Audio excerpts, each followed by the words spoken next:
Bonjour à tous, merci de nous rester fidèles. Tout de suite le sommaire de votre journal. Série d'entretiens diplomatiques du ministre des Affaires étrangères, de la coopération africaine et des Marocains résidant à l'étranger avec ses homologues béninois, gabonais et zambiens. Au menu des échanges, l'examen des moyens de consolider des partenariats d'intégration africaine. Simplification des formalités administratives, plus de certification conforme des pièces requises pour les administrations publiques et les collectivités territoriales, plus de légalisation de la signature sur les documents et de production de plusieurs copies des pièces des dossiers. Nous verrons des exemples à Oujda. Et puis nos caméras se sont baladées dans la mythique place Jemaa el-Fna de Marrakech. Le décor est inhabituel pour un lieu qui grouille d'habitude de monde. Les temps sont durs pour les artistes lyriques de la place Jemaa el-Fna. Prolongation de l'état d'urgence sanitaire sur l'ensemble du territoire national jusqu'au 10 du mois prochain. Décision annoncée hier en conseil de gouvernement réuni à Rabat par visioconférence sous la présidence du chef du gouvernement, Saadil Atmani. Cette prolongation s'inscrit dans le cadre de la poursuite des efforts jusqu'ici engagés afin d'assurer l'efficacité et l'efficience des mesures prises pour faire face à la propagation de l'épidémie. C'est donc un devoir qui incombe à tout le monde, à nous tous, devoir de respecter les mesures barrières et les dispositions en vigueur en attendant d'atteindre l'immunité collective grâce à la vaccination. La campagne vaccinale nationale qui se poursuit justement dans les 4 coins du royaume. Le nombre des primo-vaccinés s'élève à présent à 5 334 087 personnes et le nombre de celles qui sont complètement vaccinées s'élève à 4 346 867 personnes. Pour ce qui est de l'évolution des principaux indicateurs Covid-19, eh bien, pendant ces dernières 24 heures, 360 nouveaux cas confirmés et 426 nouvelles guérisons recensées. Nous déplorons malheureusement 6 nouveaux décès. Le nombre des cas actifs s'élève à 4 050 personnes. Les cas sévères ou critiques sont au nombre de 293 et 18 personnes sont intubées. La coopération Sud-Sud creuse son sillon pour consolider ce partenariat exemplaire au profit d'une Afrique prospère, une Afrique qui fait confiance à l'Afrique. Hier, le ministre des Affaires étrangères, de la coopération africaine et des Marocains résidant à l'étranger, Nasser Bourita, a eu dans ce sens une série d'entretiens diplomatiques par visioconférence, des entretiens tenus avec ses homologues béninois, gabonais et zambiens. Les précisions tout de suite en compagnie de Mohamed El Chkar. Regardons. Maroc-Gabon pour commencer, les deux pays liés par un partenariat stratégique aspirent à présent à se positionner comme acteurs clés en matière d'intégration régionale en Afrique. Hier, les ministres des Affaires étrangères marocains et gabonais ont défini justement la feuille de route de concrétisation de cet objectif. Acte 1, la tenue dans les prochains mois de la grande commission mixte. Acte 2, le développement du maillage économique par la promotion des mécanismes et des outils d'échange et de coopération entre les communautés d'affaires des deux pays, dans l'optique de l'organisation d'un forum économique. S'agissant de la question du Sahara marocain, les deux ministres insistent lors de cet entretien par visioconférence sur l'impératif du respect des normes et procédures au sein des organes de l'Union africaine. Ils réaffirment la pertinence de la décision du sommet des chefs d'État et de gouvernement de l'Union africaine de juillet 2018, sommet qui avait consacré l'exclusivité de l'ONU en tant que cadre pour la recherche d'une solution au conflit régional suscité autour du Sahara marocain. Et sur cette même question du Sahara marocain, et toujours hier jeudi, à l'occasion d'un entretien similaire par visioconférence, le ministre béninois des Affaires étrangères a réitéré l'appui de son pays au rôle joué par les Nations Unies en tant que cadre exclusif et consensuel en vue d'atteindre une solution durable à ce différend régional, conformément aux dispositions de la résolution 693 adoptée par les chefs d'État de l'Union africaine. Rabat et Cotonou qui ont insisté sur l'importance de renforcer la communication et la coordination stratégique dans les différentes plateformes multilatérales, notamment l'Union africaine et les Nations unies. Les deux parties ont également parlé économie et coopération sud-sud et appelé les communautés d'affaires marocaines et béninoises à s'impliquer davantage et à saisir les opportunités qui s'offrent aux deux pays dans la période post-Covid, ainsi qu'à renforcer davantage leur partenariat dans les domaines de la formation, de l'investissement, des énergies renouvelables, la pêche maritime ou encore la transformation des produits de la mer, le tourisme, les affaires islamiques, la protection civile, la coopération portuaire, le transport aéroportuaire et la justice. Le ministre des Affaires étrangères, de la coopération africaine et des Marocains résidant à l'étranger, Nasser Bourita, a eu également hier un entretien par visioconférence avec le ministre zambien des Affaires étrangères. La Zambie, qui a réitéré à cette occasion son soutien indéfectible et constant à l'intégrité territoriale du Maroc et a salué les efforts du Royaume visant à parvenir à une solution politique aux différends régionaux autour du Sahara marocain. Le chef de la diplomatie zambienne a de même salué la crédibilité et la primauté du plan d'autonomie marocain comme base pour le règlement de la question du Sahara.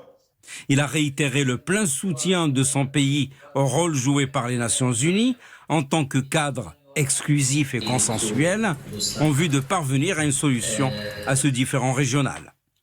Le chef de la diplomatie zambienne a également réaffirmé l'appui de son pays à la décision de l'Union africaine, adoptée par le 31e sommet de l'organisation tenu en juillet 2018, soutenant officiellement le processus onusien. Le Royaume du Maroc décide le rappel pour consultation de l'ambassadeur de Sa Majesté le roi Mohammed VI à Berlin. C'est ce qu'annonce un communiqué du ministère des Affaires étrangères, de la coopération africaine et des Marocains résidant à l'étranger. L'Allemagne s'est démarquée par une attitude négative sur la question du Sahara marocain, poursuit le communiqué, affirmant que son activisme antagonique à la suite de la proclamation présidentielle américaine reconnaissant la souveraineté du Maroc sur son Sahara est un acte grave qui demeure jusqu'à présent inexpliqué. De même, les autorités de ce pays agissent avec complicité à l'égard d'un ex-condamné pour des actes terroristes, notamment en lui divulguant des renseignements sensibles communiqués par les services de sécurité marocains à leur homologue allemand, précise le communiqué. À cela s'ajoute un acharnement continu à combattre le rôle régional du Maroc, notamment sur le dossier libyen, en tenant d'écarter indûment le Royaume du Maroc de certaines réunions régionales consacrées à ce dossier, comme celle tenue à Berlin. Eh bien, pour toutes ces raisons et à cause de cette adversité constante et inacceptable, le Royaume du Maroc a décidé le rappel pour consultation de l'ambassadeur de Sa Majesté le roi Mohammed VI à Berlin, conclut le communiqué. C'est une réforme de grande envergure visant à améliorer la relation entre l'administration et les usagers et le climat des affaires. Je vous parle de la loi relative à la simplification des procédures administratives pour mieux sensibiliser justement à ce chantier visant aussi la promotion de la bonne gouvernance. Eh bien, des journées de communication ont été organisées dans différentes régions du Royaume. L'exemple nous vient aujourd'hui de la région de l'Oriental avec Rachid Latabi, Zakaria Moqin Billah et Moubkar Ben Ghabret. Au service de légalisation des documents relevant de la commune urbaine d'Oujda, les citoyens sont sensibilisés aux nouvelles dispositions. Plus besoin de légaliser la signature et encore moins les copies conformes de divers documents destinés aux administrations publiques et aux collectivités territoriales. Avec l'entrée en vigueur de la loi 55-19, la procédure est très simplifiée. Plus besoin également de fournir des documents en plusieurs exemplaires. Aujourd'hui, nous n'avons plus besoin de fournir plus d'un exemplaire du dossier de demande d'un acte administratif. Un seul document suffit pour accomplir une formalité. Au contraire, pour les documents encadrant la relation avec le secteur privé, banque, société de crédit ou société privée, ou pour les transactions entre particuliers, tels les contrats de vente ou de location, la légalisation des signatures et la certification de la copie conforme est toujours demandée.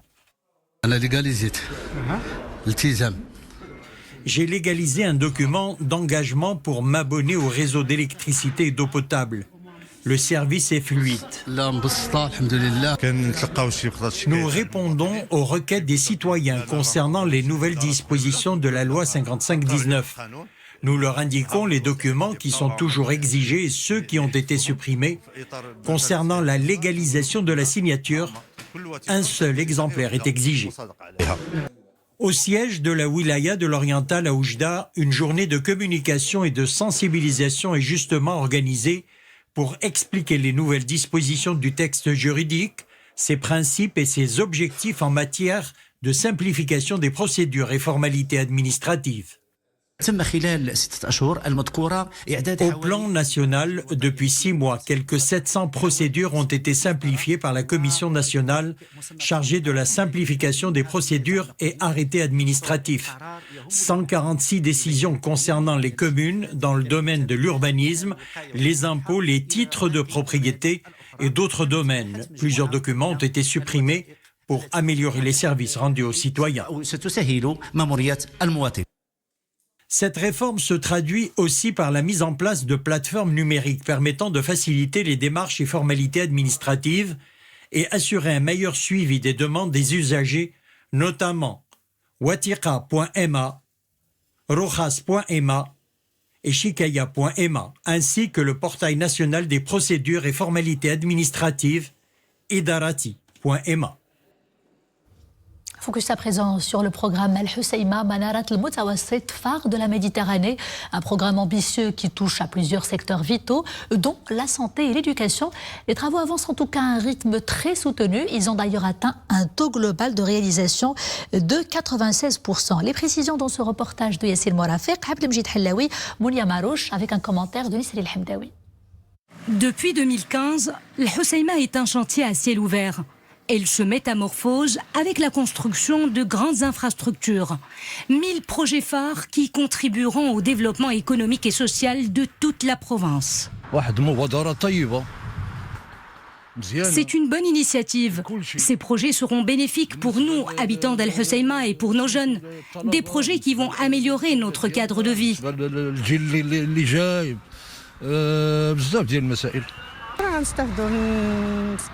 Al-Husseima se métamorphose. Construction d'hôpitaux, d'infrastructures sociales, culturelles et sportives, piscines olympiques et salles de sport couvertes. Nos enfants pourront bientôt en profiter. Ce vent de renouveau permettra de faire de la cité méditerranéenne un pôle économique et touristique à l'échelle régionale et nationale. Une véritable locomotive génératrice d'emplois et de développement durable. Certains projets sont déjà achevés, comme celui des terrains de foot de proximité. D'autres sont en cours de construction et sont en phase d'achèvement. Ce programme d'envergure a mobilisé des investissements de 6,5 milliards de dirhams. Trafic aérien, retenez cette information, à partir d'aujourd'hui, tous les vols internationaux opérés au niveau du terminal 2 de l'aéroport Mohamed V de Casablanca seront transférés au terminal 1 de cet aéroport même. Transfert décidé par l'ONDA en concertation avec les compagnies aériennes et les divers partenaires pour optimiser les ressources et rationaliser les coûts d'exploitation. Les passagers ayant déjà des vols programmés donc initialement au terminal 2 seront informés de cette mesure par leur compagnie aérienne. La crise du Covid a infligé de lourds dégâts à plusieurs secteurs. Le tourisme en fait partie. Et comme le secteur est étroitement lié à l'activité culturelle, artistique et lyrique, eh bien cette dernière a tout aussi subi de plein fouet le marasme lié à cette crise sanitaire. Le vide sidéral qui règne à la place Jama El-Fna en est le triste exemple. Sur place, le reportage d'Amina Allem, Hassan Meskour sur un récit de Nisri El-Hamdaoui. La place mythique Jama El-Fna, comme on ne l'a jamais vue. Le calme qui y règne est étouffant. Quand les touristes se font rares, les faiseurs de spectacles s'éclipsent, ou plutôt se calfeutrent. C'est d'ailleurs le cas de Msiyah, un des célèbres conteurs de la place. Pour lui, la pandémie a réussi à jouer aux troubles fêtes. Les beaux jours de son art ne sont plus qu'un lointain souvenir. La vie va son train, mais difficilement. Nous, conteurs et faiseurs de spectacles, nous n'avons plus aucune source de revenus. Nous n'avons pas d'autres occupations. Tout ce que l'on sait faire, c'est la halqa. À chaque fois qu'Ilmsiyah se rend sur son lieu de travail, son cœur se serre. Un spectacle de désolation s'offre à ses yeux. Ce qui a valu à la place le titre de patrimoine immatériel de l'humanité n'est plus qu'une petite histoire qui se raconte avec un nouvel épisode mélancolique. Cette place est triste aujourd'hui. Je plains tous les conteurs et faiseurs de spectacles qui souffrent le martyre en cette période. Je vous jure qu'ils passent des moments très difficiles. Certains d'entre eux se sont vus obligés de vendre leurs biens pour survivre.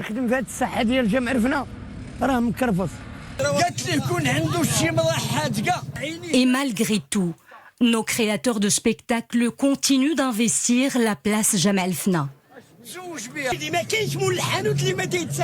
Ils auront toujours des histoires à nous raconter, comme pour faire un pied de nez à la pandémie. Et c'est la fin de ce journal. Merci d'avoir été des nôtres. Je vous dis à très bientôt, toujours avec grand plaisir. D'ici là, portez-vous bien.